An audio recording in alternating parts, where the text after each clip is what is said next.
Fala pessoal, estamos começando o 7º episódio da segunda temporada do podcast Gabinete 806. Eu sou Giuseppe Resgo, deputado estadual, e eu estou aqui com Felipe Rosa, nosso economista. Tudo bem, Felipe? E aí, beleza? Estamos na área novamente. E com Adelar Martins. Tudo bem? Tudo bem, essa manhã fria. Um frio Tá um gelo em Porto Alegre. Um frio Absurdo. de rachar aqui em Porto Alegre. Nem sei quantos graus tá. A gente tá cheio de casaco. Eu seria um péssimo radialista, porque é bom tu ter quantos graus, né? E horário. Eles sempre Na base falam aérea, toda quantos hora. graus? Toda hora. Eles, na verdade, eles têm um Tem reloginho. um reloginho com a- na frente, normalmente tem, aí o cara fica falando o horário e tal, enfim. A gente como... Vamos ver aqui, Não Agora até fiquei curioso, vamos ver aqui.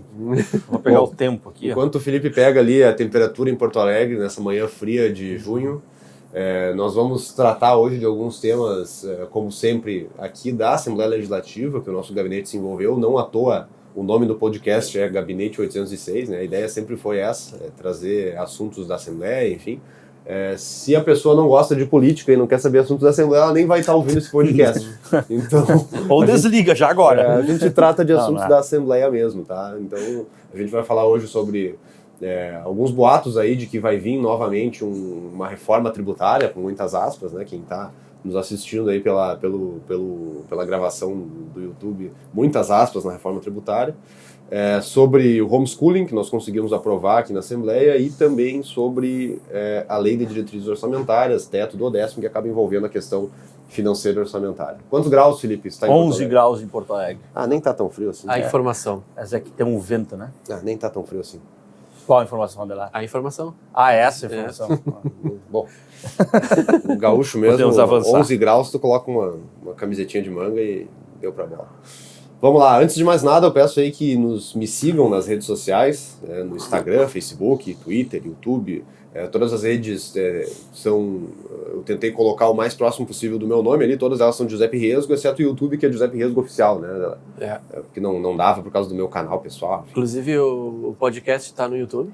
O podcast está no YouTube, está no E Spotify. eu queria pedir desculpa, porque da última vez que eu participei, eu fiquei atiradão de qualquer jeito. Ficou Tipo como eu tô agora, assim. ficou jogado aí. Fiquei jogado na cadeira. Bom, vamos lá, gurizada. Reforma tributária. Tá? Vamos lá, Felipe. O que tá acontecendo? O que aconteceu? Qual que é? Por que a gente está falando sobre isso? Se já foi aprovado ano passado o PL 246. Né? Porque eu já fui em algumas apresentações do governador e ele fala: aprovamos a reforma administrativa, aprovamos a reforma das carreiras, aprovamos não sei o quê, aprovamos a reforma tributária no final de 2020. Caraca! Todo ano tem uma reforma tributária. Que reforma ruim é essa, né? Toda hora tendo que fazer de novo. Parece o fim do Dival, né? Uma reforma tributária anual. Que espetáculo. Todo ano uma reforma tributária. Nossa. Vai lá, Felipe, o que aconteceu? Vamos lá, né? A gente tem um contexto bastante longo, mas basicamente o governo conseguiu prorrogar o aumento, né, da majoração de alíquotas por apenas um ano. Então essa discussão ela volta à tona agora, como a gente tem uma regra nonagesimal, ou seja, os novos tributos, quando eles se alteram para cima, principalmente em termos de alíquota, você tem que esperar pelo menos 90 dias. Então se o governo... Chamada noventena. Noventena. Se o governo quer debater o projeto a tempo, com o tempo já tem que mandar mais ou menos por agora para casa, para que a gente aprove ou não isso até setembro, delibere até setembro, e a partir daí o governo tenha 3 meses para poder validar a nova reforma tributária lá em janeiro de 2022, que é ano eleitoral. Então esse é o contexto político, né? O contexto temporal, para além do contexto de alíquotas e de arrecadação, também é bem importante. Eu tenho a impressão que essa notícia vazou, cara. Eu acho que essa notícia não foi... Plantada. Vamos falar pro nosso ouvinte. Eu, quando antes de entrar aqui na Assembleia, eu era um pouco ingênuo com questão de notícias. Eu achava que os jornalistas iam atrás, Eu também. encontravam as notícias e publicavam na imprensa. Eu olhava assim, cara, Investigativo. como o pessoal é dirigente, né? Vai atrás, consegue informação, publica, coisas de dentro do governo, como é que eles sabem? Aí eu descobri que existe um negócio chamado assessoria de imprensa e release de imprensa, né? Então a assessoria de imprensa, que é um jornalista que, por exemplo, a gente tem aqui, assessoria de imprensa, que é o nosso grande Juarez, o Juarezinho, como ele é conhecido, ele reescreve o release como uma sugestão para o jornal publicar. Às vezes o jornal até publica na íntegra aquilo que foi mandado. Exatamente. Então tem muita matéria do jornal que foi escrita por outra pessoa que o jornalista só valida ali, muda uma coisinha ou outra e toca a ficha. E aí tem muito do que o governo manda, como forma oficial de comunicação até, para Zero Hora, principalmente, que é um dos jornais, o maior jornal do estado, é um dos jornais que tem mais circulação. Boa relação com o governo, para o Correio do Povo, enfim, para o Diário de Santa Maria a gente manda lá também. E aí, muitas vezes, isso é bem acertadinho, né? Quando o governo vai anunciar, ele já manda para a imprensa, é publicado e sai matérias grandes. Mas também existe aquilo que eu achava que era o padrão, né? Seria o jornalismo genuíno. Que eu achava que era o padrão, né? Cara, não vejo problema nenhum de ter assessoria de imprensa e de mandar os releases e mandar as sugestões. Faz parte. O jornalista vai escolher aquilo que ele quer publicar, tanto que a gente manda muita coisa, às vezes, que eles não querem. Eles falam, não vou publicar e tchau. E aí, dessa vez, eu acredito que realmente a informação vazou de alguma forma, porque não é momento do governo falar em aumento de impostos, né? Ainda mais no meio da privatização da Corsã, com todo esse processo. Inclusive, ontem, na audiência pública, foi dito algo parecido, né? Falou... Esqueci o nome dele. Marco Aurélio Cardoso? Diz que não, que na verdade isso que saiu não é bem isso. Eu questionei ele na audiência se o regime de recuperação fiscal que o governo do estado quer ingressar, se no plano estava inclusa a tal da reforma tributária, mais uma reforma tributária, reitero e vou ficar reiterando isso sempre, que saiu na Zero Hora. E ele até ficou desconfortável com a pergunta. Marco Aurélio é o secretário da Fazenda do estado, tá, pessoal? Ele é o cara que se tem algum aumento de imposto, provavelmente esse cara foi o cara que disse, precisamos de dinheiro, aumentem impostos, deem um jeito, sei lá. Ou chegaram para ele e falaram, Marco, a gente precisa resolver esse problema, o que tu sugere? Ele vai dar as diretrizes, e na reforma tributária ele era um dos principais que vinha debater aqui com a gente. Ele é a última instância técnica Isso. Ele é o chefe supremo, chefe maior dos técnicos ali, né? Claro que a política não vai ser ele que vai decidir, né? Tanto que ele já cometeu alguns erros políticos. Lembra que ele falou da questão do parcelamento do IPVA aquela vez? Provavelmente era um debate técnico interno da Fazenda que ele externou ao público e cometeu um erro político porque isso não devia estar nos planos do governo de ser publicizado, né? E o Marco é um grande técnico, ele é muito bom no que ele faz, no que ele fala, enfim, a gente tem os nossos debates às vezes, mas normalmente é por conta de aumento de imposto que a gente acaba debatendo, mas ele sempre é muito profissional, é muito claro. E aí eu acho que dessa vez deve ter vazado esse negócio do governo querer compensar perdas no final do ano, porque na matéria da Zero Hora saiu que era 2,6 bilhões de reais, que é o valor das alíquotas majoradas aí da gasolina, da energia elétrica, aquela coisa de sempre. E pelo que eu ouvi de boatos é que o governo quer, na verdade, só, entre aspas, 1 bilhão. Isso inclusive está na matéria. Né? Porque o que acontece, né? Porque só 1 bilhão. Dos 2,6 bi, 600 milhões são dos municípios. Então, na prática, o Estado perde 2 bi. Só que como a gente economizou 1 bi de despesa, que a gente fez reformas aqui de carreiras e que afetam também despesa previdenciária, a gente folgou o Estado em mais ou menos 1 bi ano. Então está faltando 1 bi. Faltando 1 bi para fechar a conta. Então deriva disso, né? A ideia de que o Estado precisa achar-se 1 bi em outro lugar. Como me parece que o clima político para majorar ICMS, manter a majoração do ICMS não é razoável, né? Ele não existe mais, é bem provável que vá se buscar esse outro 1 bi em outras áreas. E se você fizer um reescalonamento, você encontra no IPVA e no ITCD. Dá para encontrar, porque o ITCD tem uma arrecadação de mais ou menos 750 milhões ano e o IPVA por volta de 3,5 bi, dividido entre metade para os municípios, metade para o Estado. Então, se você remaneja, começa a cobrar mais de carros mais antigos e dá uma majorada progressiva no ITCD, você provavelmente vai achar algo próximo de 1 bi. E é provavelmente o que vem. A questão é a gente saber se as alíquotas de ICMS, que hoje estão em 30%, para energia elétrica, telecomunicações e gasolina, principalmente, né, combustíveis, etanol e assim por diante, tira diesel fora, vão descer rapidamente de 30 para 25, que seria o ideal, ou se eles vão tentar escalonar, fazer alguma coisa como 27, 26, 25 em 3 anos, sei lá. A gente teria que chutar aqui valores. Eu acho que essa é isso que a gente tem que ficar atento, né? Primeiro, se efetivamente a gente vai ter algo mais progressivo, se vai se discutir de novo alguma coisa em relação às isenções e incentivos fiscais, que é uma discussão bastante relevante, complexa aí, mas relevante, e se efetivamente a gente vai ter uma queda efetiva para os patamares lá de 2015, que é o que a gente buscou ano passado, ou se vai ser uma coisa mais escalonada para dar previsibilidade para o próximo governador. Porque a partir de 2022 a gente já tem o último ano do atual governo e em 2023 já troca. Então, Esse é o cenário. E eu fico um pouco incomodado com os termos que são utilizados no debate, porque política é narrativa, né? Então se cria a narrativa e vai se martelando aquela narrativa e vai se... A manutenção, né? O termo escolhido não é à toa, né?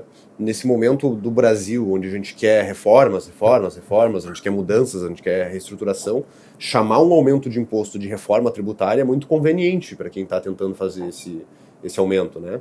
Da mesma forma, sei lá, qualquer coisa que eu queira fazer enquanto governante que vá ter uma conotação negativa, um termo que dá uma conotação negativa, tu vai lá e usa reforma de tal coisa, tu tenta dourar a pílula, né, Felipe? O termo que tu gosta de usar. Tu tenta, já atenuar a dose do remédio. Tu tenta maquiar aquele negócio, e eu não gosto de usar reforma tributária para essas coisas que o governo do estado faz aqui no estado. Eu já falei isso pro governador, numa reunião que eu fiz com ele, e eu disse, não tem como fazer reforma tributária de forma ampla no estado. Não existe como. O máximo que tu vai fazer no estado... Por quê, né? Porque a legislação tributária brasileira é muito centralizada no Código Tributário Nacional e na Constituição Federal. O que está ali tem que ser adequado pelo estado. Sim, se o governador não pode acabar com o ICMS. Exato, não pode acabar com o ICMS, o município não pode acabar com o ISS, o ICMS não pode passar da alíquota, entre a alíquota tal e tal, ele tem que incidir nesses determinados casos aqui. Se vai dar um incentivo fiscal, tem que ser aprovado pelo CONFAS, tudo passa em nível nacional. Então o governador não pode chegar e, de ofício, por escolha dele, tomar iniciativas que reformem o sistema tributário inteiro. Ele pode melhorar o sistema tributário, ele pode ajustar, dar uma melhorada na questão das obrigações acessórias, que é um caos em todos os estados, o ICMS é um caos completo, ele pode melhorar tudo isso, ele pode ajustar, limpar, dar uma boa de uma ajustada na forma com que é, mas ele não vai reformar o sistema tributário. Não vai ter um reordenamento tributário, não, né, que é o que está se propondo em nível federal. Eu falei isso pro governador, governador, é impossível fazer reforma tributária no estado. Tu tá usando esse termo porque tu sabe muito bem que esse termo é mais bonito, e a população aceita. Ele na hora discordou, né? Ele falou, não, dá para reformar e tal. Óbvio que ele não ia dar o braço a torcer, e eu disse para ele, governador, é o seguinte, só se faz reforma tributária em nível nacional.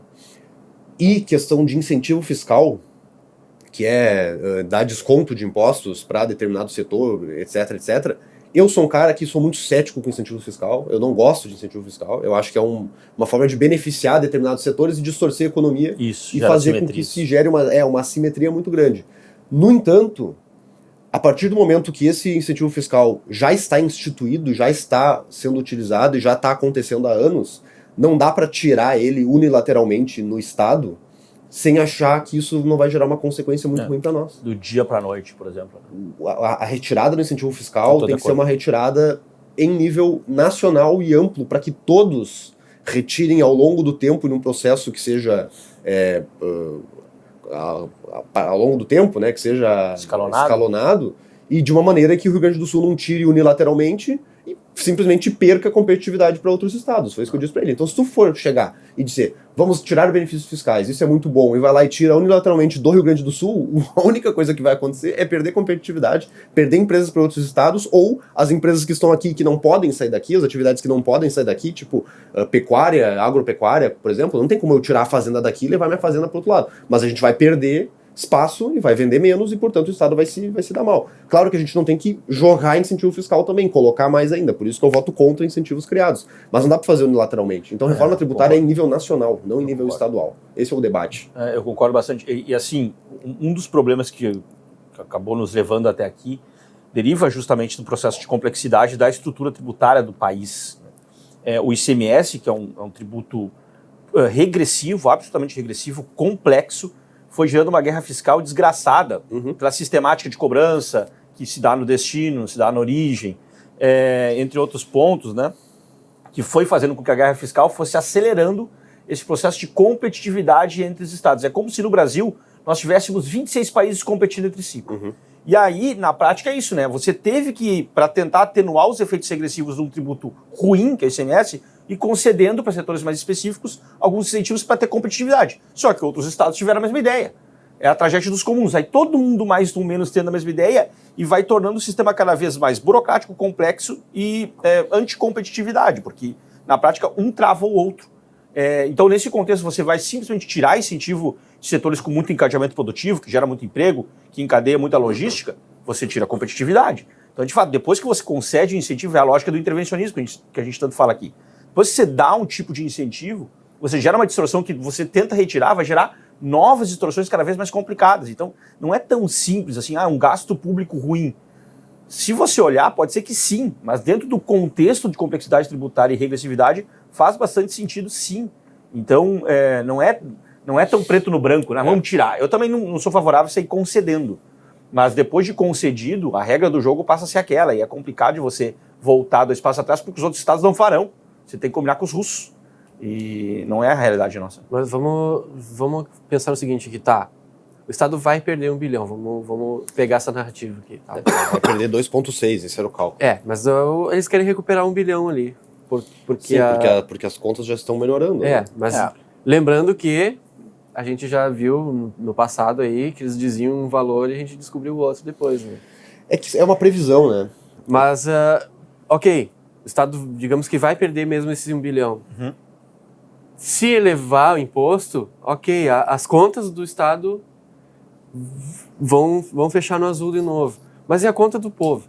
Isso é uma boa pergunta. Tá há mais de ano na pandemia, ficaram meses sem poder trabalhar, sem poder abrir loja, tem músicos que nem estão ferrados. Estão ferrados até agora. Ferrados. Ainda o cara lá, que tem um Fiesta 98, um abraço pro meu irmão, tem um Fiesta 98, pra minha esposa tem um carro 98, vai ter que pagar o IPVA de novo. Eu tava passando na Duque, tava um cara com um Escort 92, talvez, tô chutando, detonado, coitado, e o cara tentando fechar o vidro dele, tá frio, né? Uhum. E tentando fechar a porra do vidro dele, não tinha mais nada no carro, o carro pelado, detonado, e daí ele tenta fechar o vidro, fecha a porta, bate a porta, eu passei olhando o cara fazer aquela maratona, pensei, vão cobrar IPVA desse cara aí. Não tem condição. Primeiro, não vai pagar, vai lotar pátio de Detran. Vai. Se a gente sair cobrando IPVA de carro antigo, vai lotar pátio. Mas o cara tem um Rolls Royce 89 e não paga. De fato. Agora, a gente está pegando um cara, não é a realidade, você vê? Tá pegando você vê grandes Jaguares aí andando por aí, Rolls Royce, não, né? O que você vê são carros mais antigos, Palios, Corsa. É isso que está se tentando pegar. Esses caras não vão pagar IPVA. E aí o que incomoda é que nesse debate o pessoal fala, não, mas é justo. É justo. Como assim é justo, velho? Pô, eu fiz 5 anos de faculdade de Direito, talvez o maior debate filosófico dentro do direito seja o que é a justiça. O cara vem me dizer, é justo? Para, por não, favor. É justo, não é justo. Como assim é Às justo? vezes tem pessoas que estamos comentam... tributando patrimônio. É patrimônio? Às vezes tem pessoas que Só uma comentam assim, pergunta. mas esses carros velhos só ficam trancando estrada. Pelo amor de Deus. Tem 2 erros nessa lógica. Primeiro, o incentivo à renovação da frota. Isso é uma burrice, porque assim, a renovação da frota ocorre por aumento da renda per capita. Uhum. Simples assim. Você não fica com um carro antigo porque você não paga IPVA. Não, vou ficar com o meu Palio 97 aqui porque eu não pago IPVA. Não, na prática é porque você não pode trocar de carro. Não tem dinheiro pra Não trocar. tem dinheiro para trocar de carro. É isso. Você não tem dinheiro. Mesmo que não A renovação pagasse, da frota vem com melhora da economia. mesmo que não pagasse o carro do IPVA do carro 2010, a pessoa não ia ter dinheiro para comprar um carro. Não, 2010. talvez na margem ali, né, entre o cara que tá no ano 2000 paga IPVA, 99 não paga, talvez esse cara, ok, ele poderia pegar um 2002, e ele, ok, vou ficar com o meu 99 aqui porque pelo menos eu não pago. Talvez na margem ali, ok, esse raciocínio até vale. Agora, do contrário, não me parece que não. Segundo ponto, não é propriedade. Nem imposto de renda, nem a Receita Federal considera propriedade. O carro já não tem mais valor residual, ele não é mais considerado propriedade depois de mais ou menos 5 anos de uso. Então, se você tem um carro 2015, hoje, 2014, por aí, ele já não é mais considerado propriamente uma propriedade, inclusive para a própria metodologia da Receita Federal. Uhum. Então, assim, a gente está tributando propriedade. Será? E na prática tem iPhone mais caro que carro. Tem. E não é propriedade, é bem de uso. Então, assim, no mínimo questionável, que a gente está tributando propriedade. Segundo, é regressivo mais do que progressivo, porque tem mais carro antigo barato do que carros de luxo antigos circulando. Terceiro ponto, não estimula a renovação da frota, porcaria nenhuma. Então, isso aí é o que tu estava falando, José, porque é retórica. Isso é retórica, para tributar mais e ponto. E aí, para encerrar esse assunto da reforma tributária e entrando no próximo, que é a Lei de Diretrizes Orçamentárias, muito disso é oriundo de uma previsão de que o Estado não vai ter dinheiro suficiente para honrar com seus compromissos e, portanto, precisa de um aumento de imposto e, portanto, tem que fazer a reforma tributária. Né? Mas, assim... O que dá para fazer? O que dá para fazer onde? Na reforma tributária. Cara, dá pra fazer uma limpa no sistema todo, dá pra facilitar ele, desburocratizar ele, agilizar ele. Dá pra manter os impostos no mesmo patamar que eles estão, não aumentar a alíquota e fazer uma reforma de melhoria no sistema. Só que tem gente que diz que não vale a pena fazer isso porque a reforma tributária nacional tá andando. Mas, pô, eu escuto que a reforma tributária nacional tá andando desde 2018. Vai ter reforma. Assim como o petróleo vai acabar desde a década de entrou 60. e vai, meu Deus, vai andar tudo. Então, e outra, eu acho que faz sentido sim fazer uma reforma tributária estadual que não seja uma desculpa de aumentar imposto, né, que seja de fato uma reforma tributária estadual, por isso que eu tanto falo do assunto, porque se tiver uma reforma tributária nacional, tem que fazer uma regra de transição. Vai ter 10 anos de regra de transição. A gente vai ficar, então, 10 anos no sistema ruim que a gente tem hoje? Claro que não. Tem muita coisa para se melhorar. A substituição tributária é um caos completo. Tem que melhorar a substituição tributária. É um monte de coisa para fazer. E aí ficam nesse debate de aumentar a alíquota de PVA e TCD e tirar incentivo fiscal. Fica um debate até meio... É uma discussão pobre. Fica uma discussão pobre, fica um negócio ruim. E traz um pouco do que o Adelar falou, assim, né? Vislumbra apenas o caixa do Estado e esquece da população. Exato, só o caixa do governo. Né? A gente às vezes esquece, inclusive, disso, né? Fica debatendo os problemas do Estado, os problemas do governo, o caixa do governo, a receita do governo, a despesa do governo. Esquece da população. Alguns dirão, não, mas o governo gasta para o povo. O governo retira a receita do povo. É o povo das coisas. Primeiro, se é que gasta para o povo, gasta mal. Isso é um ponto pacífico, assim. O Estado concentra recursos, muito em folha salarial, gasta mal pra caramba. Segundo ponto é que ignora boa parte disso mesmo, né? De que tem uma população por trás que precisaria de atendimento nas coisas mais básicas de forma mais efetiva e eficiente, e não, por exemplo, que a gente se metesse a fazer coisas que não sabe, como administrar empresa, por exemplo.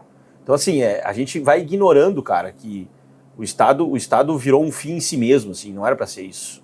Sim, o pessoal acaba se cegando, né? Exato. O pessoal acaba se cegando. O governo... alguns me chamavam de irresponsável, eu lembro. Tu é um irresponsável, tu é contra o aumento de imposto, a manutenção dos impostos, porque tu é um irresponsável. O Estado não vai poder arcar com as suas obrigações. A gente precisa como é que eles falavam? Equilíbrio fiscal acima de tudo. Eu falo, bom, equilíbrio fiscal é uma coisa importante e tem que ter, e eu defendo isso com unhas e dentes. Mas vamos lá, né? A população tem que se ferrar, então, para pagar tudo isso. Equilíbrio fiscal em que a despesa sobe, a receita tem que subir para equilibrar as contas, não me serve. Porque daí a despesa aumenta, eu vou ter que cobrar mais imposto da população para equilibrar as contas. Não, é isso que a gente está falando. Né? E aí, esse orçamento do Estado, ele é feito todo ano via uma lei de diretrizes orçamentárias que vem aqui para a Assembleia, a gente debate. Um bom gancho, hein, deputado? Viu? Tô bom dos ganchos, cara. Foi bom gancho. A gente debate. Nem tava no roteiro, esqueci. Foi um bom gancho do Giuseppe Rezo. Falem de mim. Todo ano tem a lei de diretrizes orçamentárias que tem que ser aprovada aqui na Assembleia, porque afinal de contas é dinheiro público. Então, se é dinheiro público, não é da decisão livre do gestor. Tem que ter o freio e contrapeso da Assembleia Legislativa, que representa a população, para poder dizer onde é que aquele recurso pode ou não pode ser investido. É isso aí. E depois da lei de diretrizes orçamentárias, onde se dá as diretrizes para o próximo ano, o que tem de despesa, o que tem de receita prevista, o que vai acontecer e tal, aí se faz a lei orçamentária anual. Todo ano, na Comissão de Finanças, a gente debate as leis orçamentárias do ano seguinte. Isso é padrão na administração pública e é também algo que a população às vezes não sabe, né? Eu achava, quando era mais novo, que o governador, o presidente, chegava e decidia. Vou botar Sai gastando a revelia. Tanto nisso, tanto naquilo, e acabou. Essa é a decisão do gestor.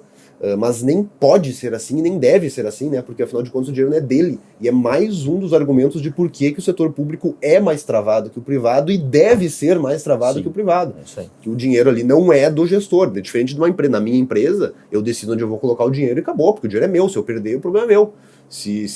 Da minha sócia, no caso, né? Mas é a gente que decide ali e deu. Não preciso de uma assembleia onde a população vai votar porque o dinheiro não é deles. Agora, aqui sim.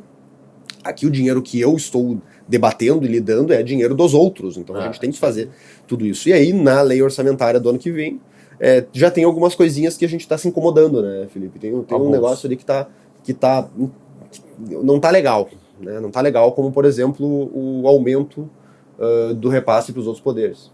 A gente propôs 2 emendas, uma delas foi essa. A gente está tentando vincular os repasses a títulos de duodécimos. Explicando o que é duodécimo, né? Basicamente, o Poder Executivo tem que repassar em 12 parcelas para os demais poderes e órgãos da administração pública do Estado, então Poder Judiciário, né, legislativo aqui, Tribunal de Contas, que faz parte do Poder Legislativo, Ministério Público, Defensoria, órgãos autônomos que possuem a tal autonomia financeira orçamentária. O Estado tem que repassar os valores do orçamento deles, né? Que eles propõem também junto da LDO. Só que qual que é o problema? Esses poderes de órgãos, eles elaboram a peça orçamentária deles baseando-se apenas nas despesas deles. E não olham propriamente para as receitas do Estado. Ou seja, o dinheiro vem de todos nós, os impostos, e a gente precisa vincular, ou precisaria vincular, essas receitas a essas despesas. Hoje, os repasses do 10º não fazem isso. Então, basicamente, o judiciário diz que vai gastar 4 bilhões ano, a gente tem que passar isso em 12 parcelas a título de 12º. O que a gente está dizendo? Olha, é necessário que a gente faça algum tipo de vinculação desses repasses às receitas. Porque tudo para o ano que vem é previsto, né? O judiciário prevê gastar 4 bilhões, a gente prevê arrecadar X bilhões. Mas e se não arrecadar? E se a economia quebrar? E se vir uma nova pandemia, uma 8ª onda, uma 10ª onda, e não tiver dinheiro para repassar esses 4 bilhões? Por lei, a gente precisa repassar. Então, o que a gente está fazendo na LDO? A gente está dizendo o seguinte, olha, se nós tivermos um problema de arrecadação, a gente vai repassar até 1,35%. Associado à receita corrente líquida. E esse é um acordo que os poderes fizeram. Então a gente só está positivando, colocando na letra da lei esse acordo. Se a receita for ok, até acima do esperado, a gente aceita até 3, salvo engano, 50 ou 75. Até tem que olhar isso com mais calma. 3,75. Mas se a receita andar bem. Porque daí você mantém o tal do equilíbrio que a gente tanto está falando. Então, assim, na verdade, o que a gente está pedindo não é muito. A gente está dizendo assim, judiciário, legislativo, olha só, tem uma receita aqui. Vocês também têm que olhar, assim como eu, Poder Executivo, olho na hora de gastar para as receitas, para quanto entra de dinheiro no caixa do Estado. Porque senão fica loucura, né? O Estado perdendo a arrecadação, por exemplo, como já aconteceu em outros anos, e aquele poder lá gastando como se nada tivesse acontecendo. Dinheiro garantido. Cara, é como se fosse uma família. Você tem 3 irmãos, você paga a mesada para os 3. Você começa a ter perda de salário. Você continua mantendo a mesada para um deles, igual os outros 2 você corta. Não tem cabimento. Todo mundo tem que participar desse problema. Esse negócio disso que a gente tá do 10º, eu tenho 2 coisas. Né? Primeiro que é um nome ruim de vender, né? Eu trabalho na comunicação do 10º. Primeira vez que eu ouvi falar. Terrível. A primeira vez que eu ouvi falar, não, porque a PEC do 10º, eu pensei assim, meu Deus, mais um 10º pro deputado receber. Sabe? Mais um salário. 13º. Não, sou contra isso aí. O cara faz mais um salário. Aí o cara faz uma associação. É um nome ruim de vender. Só que é uma importância gigante, porque quando eu fui fazer aquela animação que tem o Estado lá, e tem um aspirador de depósito, ganhando a moedinha do Estado, dividindo pros outros. Quando eu descobri que era daquele jeito, que mesmo que venha a pandemia e acabe com metade da receita do Estado, os outros vão receber em dia, tudo. Eu não acreditei que foi real. Valor cheio ainda. Valor cheio. É isso aí.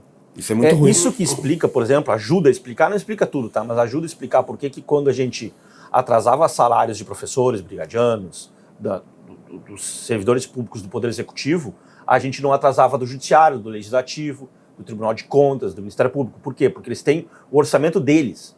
O problema é que, como eles não têm vinculação nenhuma com a receita, a gente estava com problemas de receita naquela época ali, associado também a uma despesa crescente muito gigante, né, que é do Executivo, eles na prática acabavam não sentindo. É como se a crise não tivesse naqueles poderes, né, a crise do Estado. Só um poder do Estado sentia a crise e os outros não. Então, assim, é no mínimo pouco solidário. Se eles fossem participantes, né, se o efeito da crise tivesse um efeito em todo mundo, será que eles iam ter o auxílio saúde? Pode ser. Provavelmente sim. Mas não estou muito preocupado com isso. Mas com o salário sendo parcelado? Sim. Não seria problema para eles colocar mais uma coisinha. Mas aí é a caixa própria, né? Tem a tal da autonomia administrativa financeira orçamentária. E falando em receita, tá? Olhem só, vou colocar alguns números aqui. Segundo dados da Secretaria da Fazenda, a média mensal de arrecadação do ICMS principal, lá em 2019, era de 2,8 bilhões de reais. Média. Todo mês, a Fazenda de ICMS principal, que é o valor principal, não conta multas e atrasos e todo esse tipo de coisa, 2,8 bi. Em 2020, mesmo com a pandemia, mesmo com os fechamentos de comércio, mesmo com todo o caos que foi o mês de março, abril e maio ali, com queda Sim, foi abrupta, os terror, piores meses, abril e maio horror, mesmo. terrível, muito ruim. Teve ali o auxílio emergencial, teve toda aquela coisa, deu uma patinada na economia mesmo com tudo isso. Em 2020, a média mensal de arrecadação do semestre principal foi 2,9 bilhões. Aumentou um pouquinho, então nem perdeu. Aí teve mais o auxílio federal, aquele que veio para cobrir as perdas de ICMS, perdeu nada, que entrou como recurso livre. Que é o valor justamente das contas do azul do Estado. É que se argumenta, né, que se o ICMS não sobe mais, dá problema porque a despesa sobe. O que também é questionável. Mas deixa eu chegar onde eu quero chegar. Em 2021, até agora, até maio, tá? De janeiro a maio, eu não tenho os dados de junho porque não fechou o mês ainda, eu tenho o parcial de junho. Até maio, a média foi de 3,4 bilhões de arrecadação mensal. É um aumento de mais ou menos 28%. Eu ia dizer perto de 30%, né? É muito alto o crescimento da arrecadação esse ano. Olha só, em maio de 2020, tá? Sim, a coisa estava muito ruim lá em maio de 2020, a gente tinha arrecadado 13,5 bi de ICMS principal. Em maio de 2021, a gente arrecadou 17,2 bi, tá? São 3,6 bilhões de reais a mais arrecadados. A arrecadação está muito bem. Esse ano a gente está arrecadando muito dinheiro. Está muito bem. Se for seguir nesse ritmo, no final do ano a gente vai ter arrecadado muito acima, talvez 7 bilhões acima, 8 bilhões acima daquilo que se previa que ia arrecadar ano passado no debate do quê? Da lei de diretrizes orçamentárias. E depois entrou na reforma tributária. Bati na mesa, lá vai ficar bravo comigo. e era aquele... O pessoal menciona o vídeo que eu fiz no quadro ali, né? No quadro. Que eles diziam que para 2021 a previsão é... Caos. O mundo vai acabar. 8 bilhões vai faltar. De déficit. De déficit. 13 bilhões de déficit. Se deixasse, aumentava para 20. E se a gente conseguisse trazer mais um argumento, não, vai ter 50 bilhões de déficit. Foi uma discussão muito de retórica. Assim, lamentável. Foi horrível. E aí chegamos aqui, a realidade se impôs. A estimativa deles de arrecadação estava para baixo, está arrecadando mais do que eles estimavam. E a estimativa deles de despesa também estava um pouquinho mais para cima do que realmente está acontecendo, porque tem aí ajustes que dá para fazer, tem a reserva de contingência, tem um monte de coisa ali que não é bem daquele jeito. Cara, assim, vamos lá, né? Um dos argumentos que se usa para que a receita esteja subida é porque a inflação está alta. De fato, a inflação alta impacta a arrecadação de ICMS. O movimento do governo federal é de tentar atenuar os efeitos da inflação para os próximos meses. Não à toa a Selic ontem subiu mais 0,75 e deve subir mais 0,75. Bom, mas tu inflaciona a receita, mas a despesa não acompanha. O meu ponto é aqui, onde eu quero chegar. A despesa está caindo em termos nominais até lá, em relação ao que nós tínhamos. Ou se mantendo em termos nominais. Porque nós fizemos boas reformas, isso a gente tem que conceder, né? Não tem como negar, foi boa reforma. Das carreiras, a gente conseguiu efetivamente poupar recursos em despesa corrente, que é algo que a gente precisava. E a Receita está respondendo, mas não é só inflação, cara. Não é só inflação, porque se fosse só inflação, não subiria tanto. A gente também tem retomada da atividade econômica. Então, é uma combinação das duas coisas. Para além da retomada da atividade econômica, da inflação, que tem impacto no ICMS, a CE volta a pagar, a CE é privatizada agora, que não sei se vai continuar se chamando CE, a gente não sabe muito bem ainda, vai voltar a pagar a CE adimplente do ICMS, é quase um biano. Mas o Estado já computava isso nas peças orçamentárias. Tudo bem, mas não recebia. Computar ou não computar frustrava a Receita nesse sentido. Computar ou não computar pouco importa. O que importa é que agora efetivamente vai entrar dinheiro no caixa. Quase um biano. Para além disso, tem a privatização da transmissão, CE Transmissão, da CE Geração, da Sulgás, que deve vir, e ali na frente está a Corsã. Então, só de receita de capital já entra aí alguns bons bi. Para além das reformas de despesa corrente que eu estava comentando. Então, assim, o Estado não à toa está com superávit orçamentário, não só primário. Orçamentário é quando você pega tudo, você tem despesa e receita, te dá mesmo assim um fôlego, né? Você tem algo positivo. O que entra menos o que sai. Literalmente, inclusive em pagamento de juros, encargos financeiros, como o Estado não paga a dívida. Exato, porque tem coisas ali que tu tem que pagar, mas tu não tá pagando. Mas não tá pagando. Então, o que entra menos o que sai, sobra dinheiro. Claro que não sobra o suficiente para pagar aquilo que tu deveria ter pago, mas tá com dinheiro a mais. Você não está enfrentando o principal problema ainda, que é a dívida. Exato. Com a União que tá lá acumulando. Vê só como isso é problemático, né, cara? Tu tem uma coisa que tu sabe que tu tem que pagar, mas não tá pagando, vai pra conta. E tu sabe tem uma coisa que tu sabe que tu tem que receber, mas tu sabe que tu não vai receber, que eram os ICMS da CE, mas vai pra conta. Tem que ir pra É uma conta bem fora da curva. É uma conta No problemática. Mas a empresa tem que fazer isso também, cara. Se tu tem ali, Você tem que computar. tu tem que colocar lá. Tem que colocar lá. Eu tenho essa Senão dívida, você preciso pagar. finge que não deve, né? Você tem que dizer, ó, eu devo isso aqui. Tem que estar no balanço. Não, eu não tô dizendo pra não pôr, mas eu digo que lá no final, aquele número, ele tá longe O problema do que é pra usar ser. o número para fazer terrorismo. É isso que incomoda. O problema é o que tu faz com os dados. Isso. O que tu Não, faz olha, com os 8 números. bi de déficit. Quando a gente foi olhar, peraí, 1.3 era reserva de contingência. 1.7 era reserva de contingência. E 1.7, obrigado. Os 4 bi era a dívida, né? 3.6 a dívida. Eu tô inflando os números agora. A inflação pra... A gente tá dando de cabeça aqui, né? Mas enfim, na prática a gente Porque percebia o número que faltava era o seguinte, mesmo ó, uns 2 bi. Vamos lá, era 8 bi, tá, de déficit previsto, só que tinha 1.7 de reserva de contingência, tá, aí dá Isso, 6.3 já. Que é legal. Menos 3.6 da dívida, aí sobra 2.7 de déficit, menos 2.8, que era a queda das alíquotas, que eles, na verdade, não iam ter, porque eles iam aumentar imposto e, de fato, aumentaram o imposto. Sim. Então, no fim das contas, o déficit orçamentário era uma coisa e o real, o financeiro... Que pressionava o caixa. Quase né? zero, quase zero. Ou zero até. Se você... Não, tanto que quando a gente foi... E aí os Foi 2 olhar a bi do arrecadação. Auxílio Federal... foi mais do que zero, né? A gente está tendo superávit orçamentário, né, ao longo desse ano, né? O que a gente falava muito era isso, né? E esse tipo de déficit apontado aqui não pressiona as contas públicas. Então o Estado não pode vir, o governo não pode vir gerando uma celeuma, um terrorismo em relação a esses números, porque esses números não atrasam os salários. Na prática é isso. A gente precisava encontrar outros mecanismos para desonerar a população, né? Não sair tributando e botando a alíquota de ICMS lá em cima de novo. E como é que tá a LDO desse ano? A LDO desse ano está com 4 bi de 4 bi de déficit. Foi o máximo orçamentário. que eles conseguiram chegar. E na prática, boa parte dele está todo na Se tu dívida pressionar, eles com a vão União. achar mais uns 3. Bata lá, 4,1 bi. 4 bi menos os 3.6, que é a dívida com a União, Não tem quase nada. já deu 400 milhões. E a só. contingência? A gente já tem Mais superávit primário, que é quando você tira toda a despesa Mais a contingência, que é um... financeira e toda a receita financeira. Quanto que é a gente- contingência? 1 bilhão? 1 bilhão e pouco? Eu não me recordo de cabeça. Deve ser 1 bilhão e contingência. pouco, Não me contingência. recordo, mas ela tá por aí, né? Porque Contingência é o seguinte, né? Reserva de contingência é um valor, o nome diz muito bem, é uma reserva, é um valor que tu coloca, que tu vai gastar, mas tu ainda não sabe no que tu vai gastar. para riscos fiscais. Algum risco, algum problema, alguma calamidade coisa, pública. tu coloca ali. É Então, a emergência do carro. e tu coloca como despesa já. Então tu prevê que tu vai gastar aquele dinheiro, tu só não diz no quê. Pode acontecer de tu não gastar. Pode E é um acontecer. valor fixado, né, Giuseppe? É um valor- 25% da receita corrente Sim, líquida, tem- se a minha memória não falha. A lei determina quanto que é, né? Não é uma Isso, coisa que não o é um governo está discricionário. inventando, o governo leite está inventando. Não, é uma coisa que está ali, que tem que estar ali. Mas mesmo assim, tudo isso para dizer que, não sei não se esse negócio de tentar aumentar imposto esse ano vai ser tão fácil assim para eles. Porque ano passado tinha essa retórica do déficit gigantesco, né? Mas esse ano já não é bem assim essa E retórica. eles venderam o tarifaço junto com o fim do DIFAL, né? Teve muito deputado que votou ali porque fim do DIFAL, chegou. Mas vamos dar uma...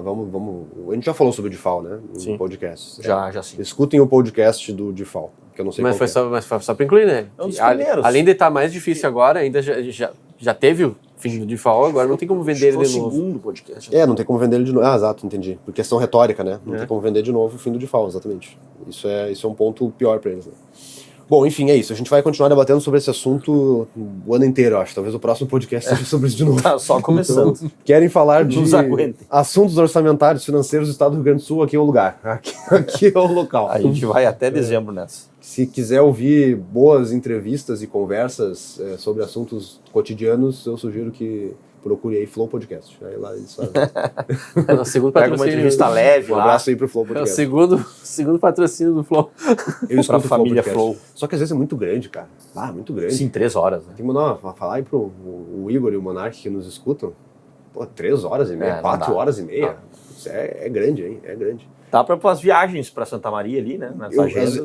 Já teve vezes que eu comecei a escutar aqui em Porto Alegre, saindo, que eu cheguei em Santa Maria que não acabou. Não tinha acabado ainda. Eu tive que ouvir em duas partes. Tem que aumentar, já tem que ir para Uruguaiana. Ou para Uruguaiana. Uma paradinha no Desarrute. Olha. E Eu também acho muito louco. o último assunto que nós temos hoje aí é o homeschooling. Foi aprovado, a educação domiciliar foi aprovada aqui na Assembleia. Todo dia a gente tem um 7-1 diferente aqui, não dá para perder todas, né? De vez em quando dá para ganhar uma ou outra.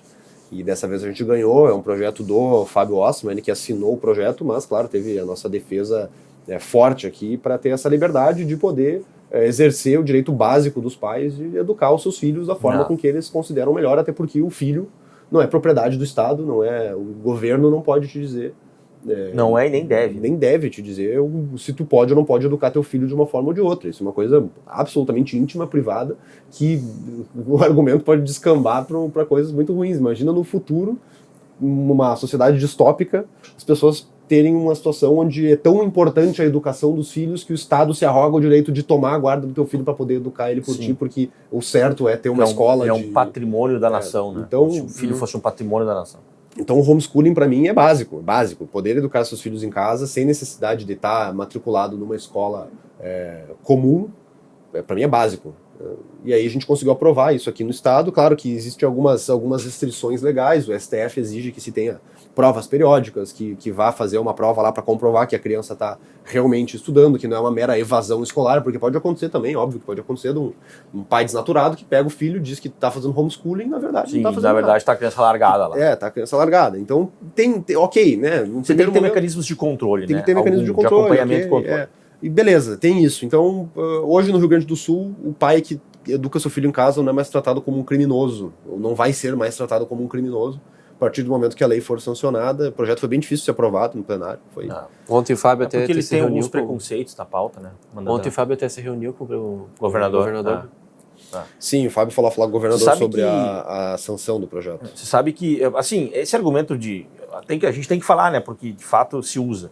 Mas de que pode estimular algum tipo de evasão, não faz lá muito sentido, porque na prática o pai desnaturado, a mãe desnaturada, e a gente sabe que infelizmente existem, né, famílias que estão pouco estruturadas, eles geralmente preferem mandar para a escola. Porque assim se livra. Não tem eu que me preocupar com esse guri, com essa guria. Então, na prática, a escola serve com o papel que ele não quer fazer. Papel de creche. Papel de creche. Geralmente é isso, né? Claro que de repente você vai encontrar algum caso muito isolado de alguém que faz isso. O que a gente percebe na prática sobre os homeschoolers, né, os pais homeschoolers, que eles são diligentes com a situação, justamente. Eu lembro que em 2010 era um mísero estudante de economia, estava perto até de me formar.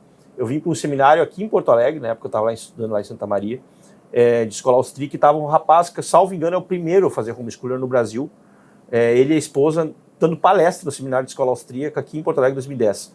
Salvo engano, o nome dele é Kleber Nunes. Se vocês tiverem curiosidade, o pessoal que está nos ouvindo aí, põe no Google, e tem essa palestra dele também lá no site do Mises Brasil. E ele fala para o de pé, porque na época que ele sofreu de perseguição, como ainda a prática era absolutamente inovadora, como ele sofreu perseguição para tudo quanto é lado, foi assim, espetacular a palestra dele. Espetacular, em todos os sentidos.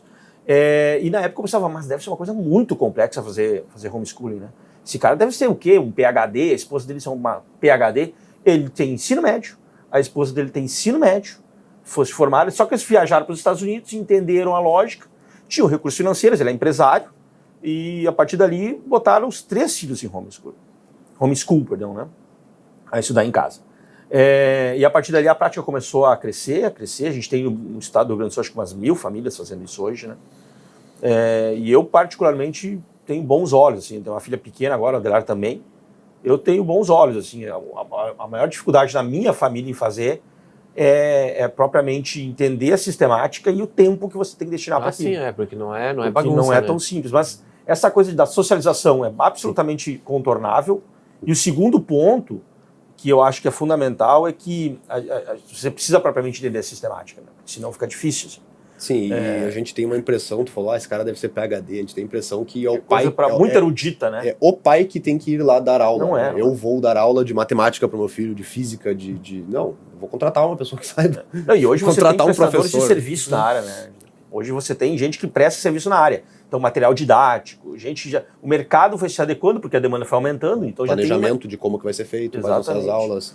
Interessantíssimo. Quais vão ser as aulas, aliás, quais vão ser as aulas feitas de forma individual, individualizada, e quais vão ser as aulas que tem outras pessoas junto, né? Eu tenho o argumento do, não vai ter sociabilização, não vai se socializar. Certo. Tem um monte de aula que tu faz com colegas, tu tem colegas. Exatamente. Também, né? Tu tem que ter atividades em grupo, tem tudo isso. Fora que tu pode fazer outros tipos de atividade de socialização, né? E assim, esse outro apelo com a escola também é alguma coisa que me pega. A escola é um ambiente, eu não sei, a minha escola, eu estudei em escola pública da 5ª série em diante, toda.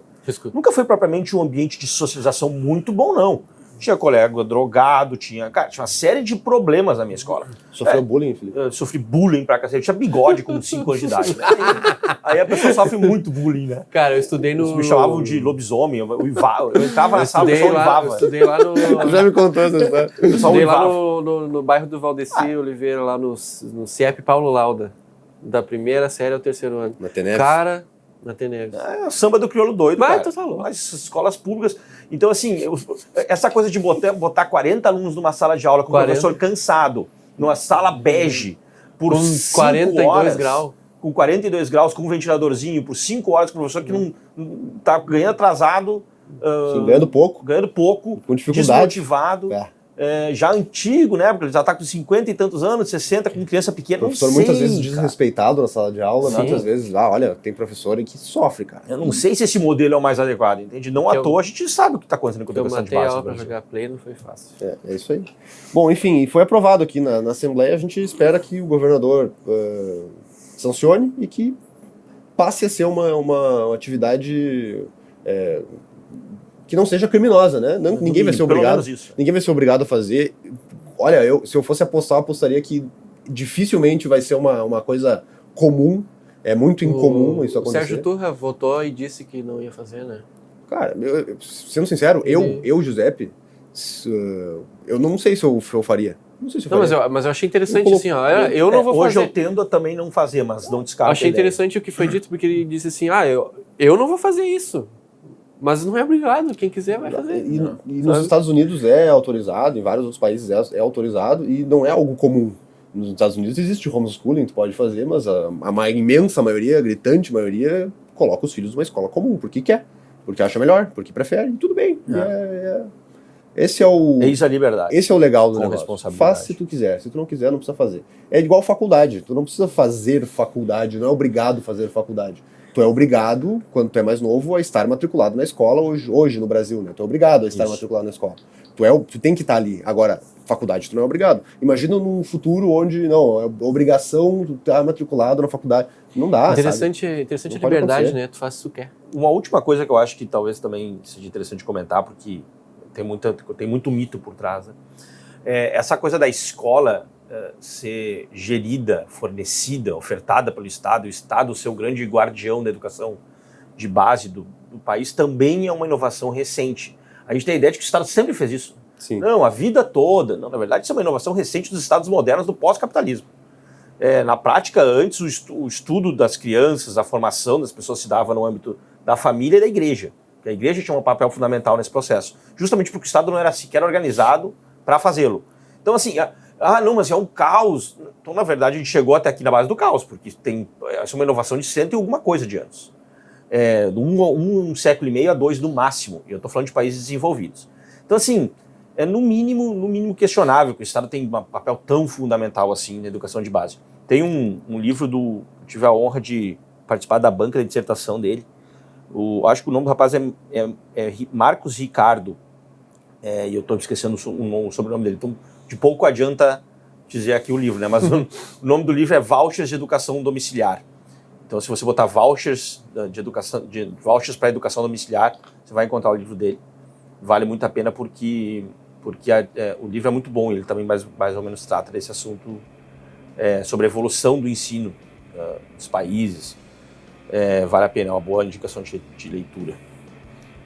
Beleza, acho que é isso. Estamos chegando ao final do nosso podcast, episódio número... Qual foi o número? 7. Número 7. Agradeço a todos que estiveram até aqui conosco. Sigam aí nas redes sociais, por favor, deem feedback ali no Instagram. Compartilha o episódio aí com teus amigos se tu tiver gostado. E acho que é isso. Um abraço pra todo mundo e Se não tiver gostado, compartilhe pra alguém que não goste. Vocês querem se despedir? Não precisa. Então é isso. Tchau, tchau.